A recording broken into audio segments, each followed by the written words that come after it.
A Plaguelands Media production. Hey everyone, this is Hugh from Plaguelands Media bringing you another book review today. So, cheers. Oh, that's some good stuff. Now, today I'm going to be reviewing the first in a series of 5 fantasy novels.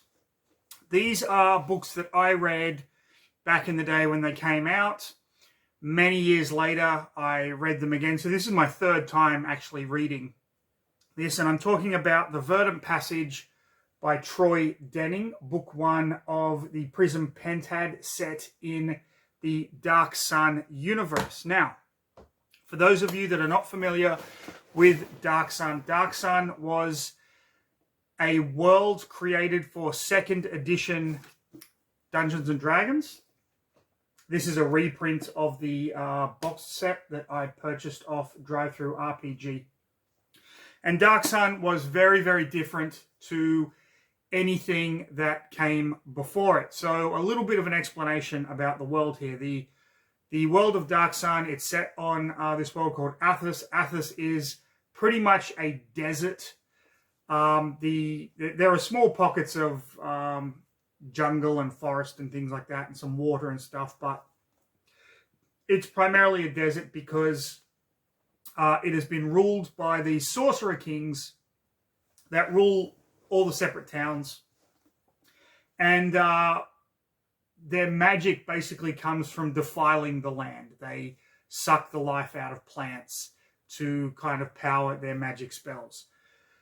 What made Dark Sun so unique is just how brutal it was, and it was actually designed to fit in with the psionic rules which had just been released for 2nd edition Dungeons and Dragons. So your characters could have mind powers, telekinesis, teleportation, all that kind of stuff that you used with your mind. The races were very different. You could be a half giant, you could be a half dwarf called a mull, you could be a thri-kreen, which is like a mantis person, kind of like a praying mantis character. Magic was completely different here. There were preservers who cast spells using the land but didn't drain enough energy to kill the plant life, or defilers that just didn't care. There were gladiators and slaves and all of this kind of stuff, and it was a wildly imaginative, absolutely fantastic setting. You can tell from the artwork as well that most of the art was done by an artist called Brom. That there was really a lot going on with this, and they did release like the Prism Pentad, the first book of the series I'm reviewing today. They released another trilogy. There has also been later on another Dark Sun novel, Deathmark, which I will get around to reading and reviewing, of course. 3rd edition strayed away from Dark Sun. 4th edition did have Dark Sun, a Dark Sun campaign book in it, which was really, really good, although I did not like the Dungeons & Dragons 4th edition system. Unfortunately, I do not think they will release Dark Sun for 5th edition. Now, they've re-released a lot of their famous settings. I mean, 5th edition Dungeons & Dragons is primarily set in the Forgotten Realms, although, you know, you can set it wherever you want. They've re-released Ravenloft. They've re-released Dragonlance, Spelljammer. There's a Planescape set coming out very, very soon. One of my favorite settings of all time. But I don't think we're ever going to get a 5th edition Dark Sun setting. And the reason for that primarily is because of the idea of slavery in the game itself, and a lot of people out there don't like to acknowledge these sorts of things, even though it is a fantasy campaign setting and If you don't like it, you don't have to fucking buy it. But there are a lot of us out there that love Dark Sun. But if you want to play 5th edition Dark Sun, just grab a copy of this from Drive-Thru RPG and adapt it to your 5th edition game. Simple as that. Easy. No one cares. Another interesting thing about Dark Sun, your character started at 3rd level. That's how brutal the fucking game was. So, Verdant Passage by Troy Denning. Fantastic author. He wrote a lot of fantasy novels, some great Star Wars novels. So let's get right into the next episode of...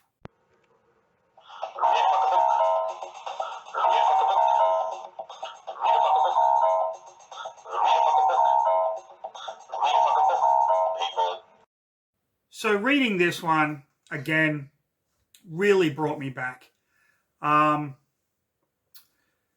It starts out, we get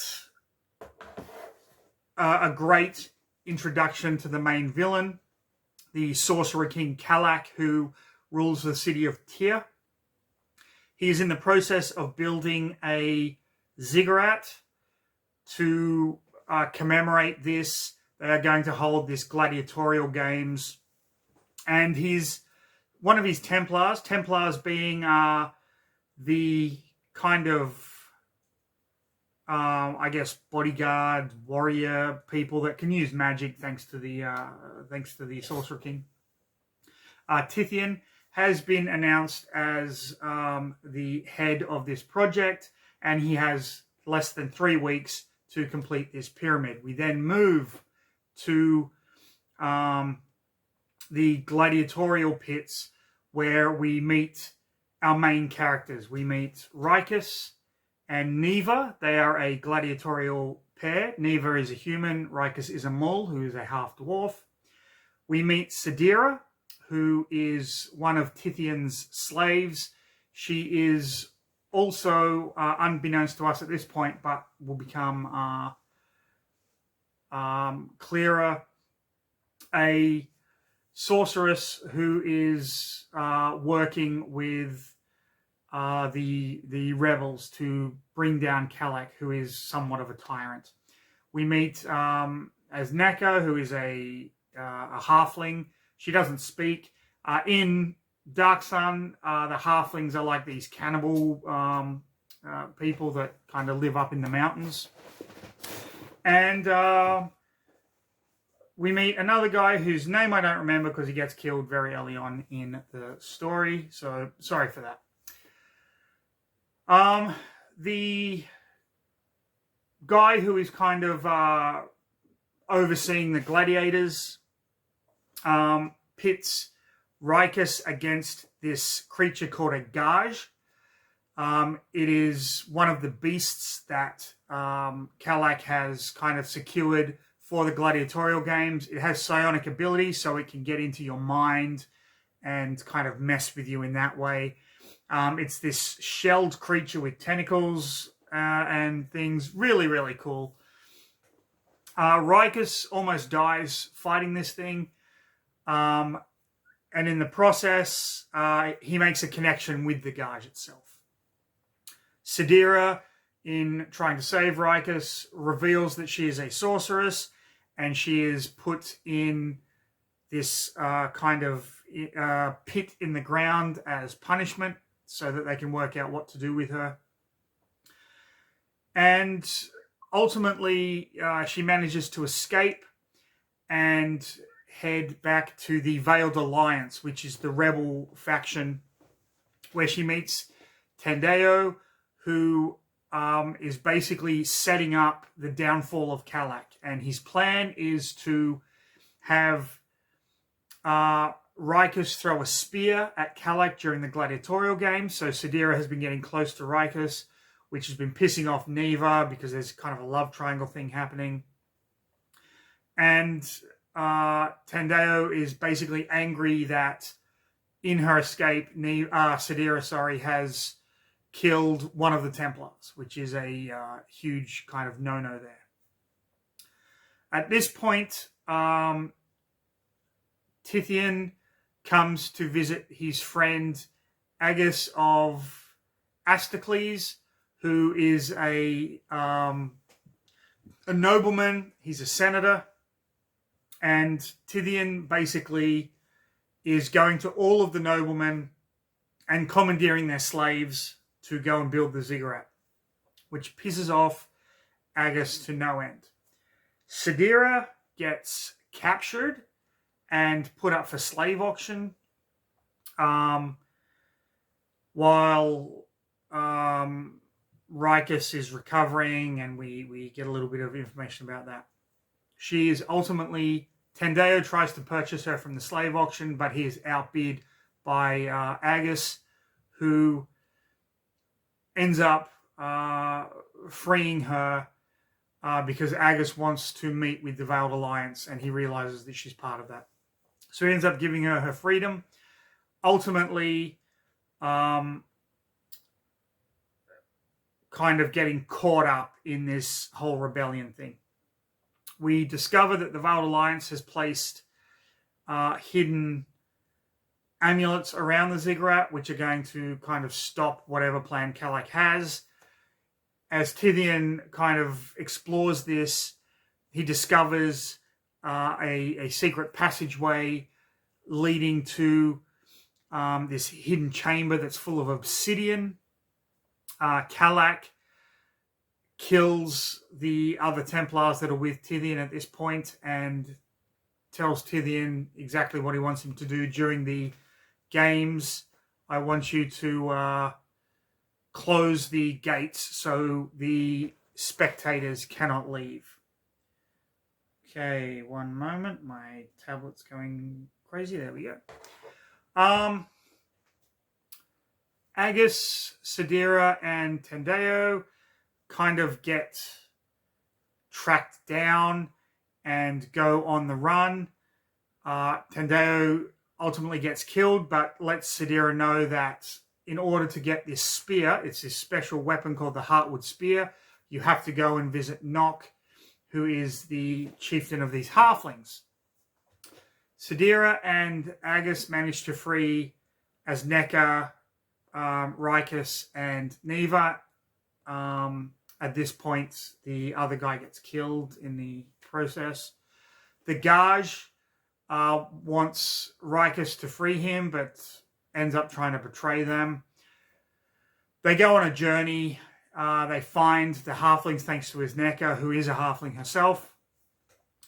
And Nock puts them through these tests, which they ultimately pass, get the Heartwood Spear, come back to the city of Tyr, and there is the gladiatorial games, which Rikus and Neva are a part of, which basically revolves around this obsidian kind of mini pyramid with the Gaj at the top, and pairs of gladiatorial teams basically fighting. Whoever gets to the top and kills the Gaj will get their freedom.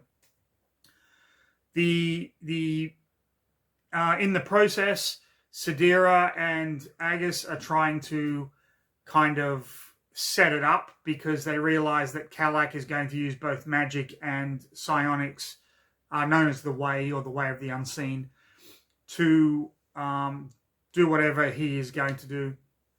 So ultimately, they work it all out. Rikus throws the spear, gets Kalak straight through the chest, doesn't kill him. They chase him down, discover that he's actually going to become a dragon, which Nock kind of mentions a little bit. And Neva, Sadeera, Rikus, Agus, and Tithian, who is now part of this because he doesn't want to die. He realizes that Kalak is basically going to kill everyone in the arena, Caligula style, to transform into a dragon using obsidian. Tithian, doesn't want to die, so he basically helps them find this hidden chamber. And they go in there and they battle Kalak using magic and with his mind and whatnot. Fantastic final chapter of this book. They kill Kalak together, but in doing so, it leaves a power vacuum. Tithian gets the crown and is the new king of Tyr. And he basically says, "Long live the king." And that is where book 1 of the Prism Pentad ends, the Verdant passage. This is one of the great old school Dungeons and Dragons fantasy novels. Introduces you to everything you would need to know about Dark Sun, even if you don't know about the setting itself. It's just a fantastic read.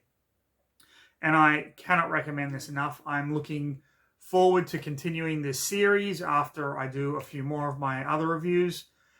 But going back and revisiting all of these early Dungeons and Dragons novels that were written, you know, when second edition was at its peak and TSR were getting these great authors to delve into these worlds, it's just an absolute joy. Of course, I've got to read them on Kindle because it's too expensive to, track down the actual copies of these books, but that's perfectly fine. If you can, go back and explore early Forgotten Realms, early Dragonlance, of course. I'll be getting to that very, very soon. Greyhawk. I believe on Kindle you can find some Greyhawk novels written by Gary Gygax, the creator of Dungeons and Dragons, which I'm looking forward to reading and reviewing. The Gord the Rogue series of books. Planescape novels. Just a whole lot of fantastic Spelljammer novels. There was a Spelljammer trilogy that was written. Ravenloft books. Oh my lordy lord, come on. Absolutely fantastic. But until you do, I'm just going to say, stay safe, have a fantastic rest of your day, and most importantly, read a fucking book, people.